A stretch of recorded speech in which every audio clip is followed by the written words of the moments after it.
CAA का विरोध देश में अभी तक थमा नहीं है। राजनीतिक पार्टियों से लेकर गैर राजनीतिक संगठन भी इसका विरोध कर रहे हैं। लेकिन जिन पार्टियों को इसके विरोध से फायदा है उनके लिए तो ठीक है, क्योंकि उनका ये वोट बैंक ही इसके इर्द गिर्द है।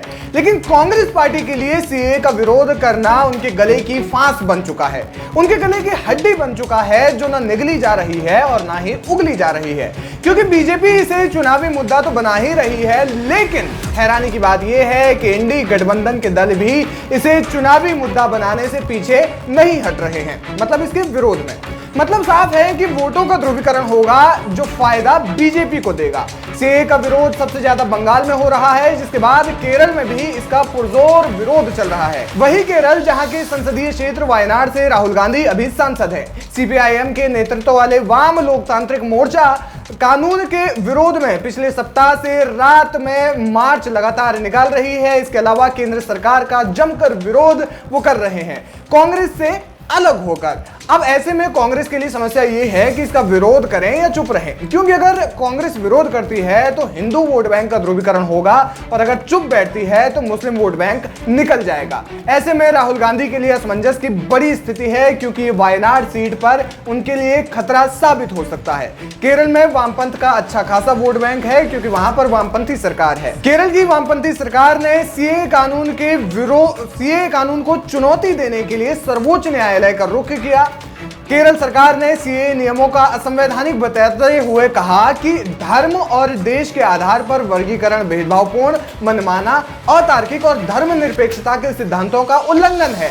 इसके अलावा बड़ी संख्या में रैली का आयोजन की भी वामपंथी सरकार ने योजना बनाई हुई है। यही नहीं, केरल सरकार एक कदम और आगे बढ़ाते हुए पिछले हफ्ते 2019 के सीएए विरोध प्रदर्शन में संबंधित सभी दर्ज मामले वापस लेने के अपने फैसले की उन्होंने ऐसी घोषणा की है। जाहिर है कि ऐसे फैसलों से केरल सरकार का वोट बैंक बढ़ेगा, दूसरी ओर कांग्रेस को जोरदार नुकसान होगा, क्योंकि ये दोनों पार्टियां इंडी गठबंधन के दल हैं। ऐसे में वोटों के ध्रुवीकरण से फायदा सीधे तौर पर बीजेपी को ही होगा। केरल में दोनों पार्टियां सीट शेयरिंग के मामले में किसी भी प्रकार की रियायत देने के मूड में नहीं है, क्योंकि कांग्रेस का दक्षिण में जनाधार अच्छा है और केरल में सरकार है वामपंथी। दोनों एक दूसरे के आगे झुकने को तैयार नहीं है, जिसका फायदा बीजेपी को ही होगा। इसके अलावा वायनाड सीट पर राहुल के लिए संकट के बादल मंडरा रहे हैं। वो इसलिए क्योंकि वायनाड सीट पर वामपंथी दल ने राहुल के खिलाफ मोर्चा खोला हुआ है, अपने प्रत्याशी की घोषणा कर दी है।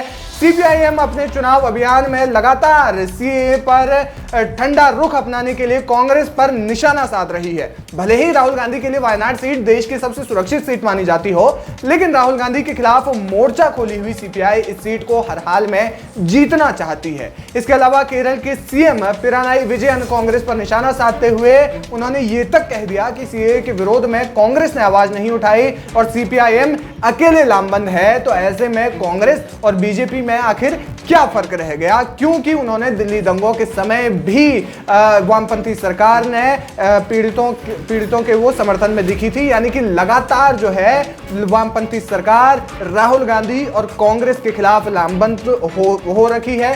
सीएए का विरोध भी एक तरफ चल रहा है, लेकिन दूसरी ओर कांग्रेस को हराना, राहुल गांधी को हराना एक बड़ा मकसद वामपंथी सरकार का, पिरानाई विजयन का बन गया है। ऐसे में वायनाड सीट पर राहुल गांधी के लिए मुश्किलें बढ़ सकती है, क्योंकि 2019 के बाद से 2024 तक उन्होंने अपने संसदीय क्षेत्र का लगभग कम ही दौरा किया है और वो सीएए पर केरल में चुप भी है।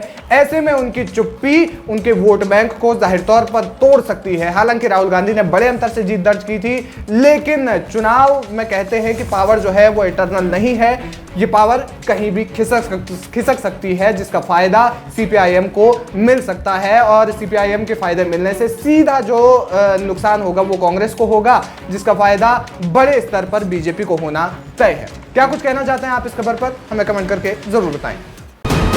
वीके न्यूज, राष्ट्र के नाम।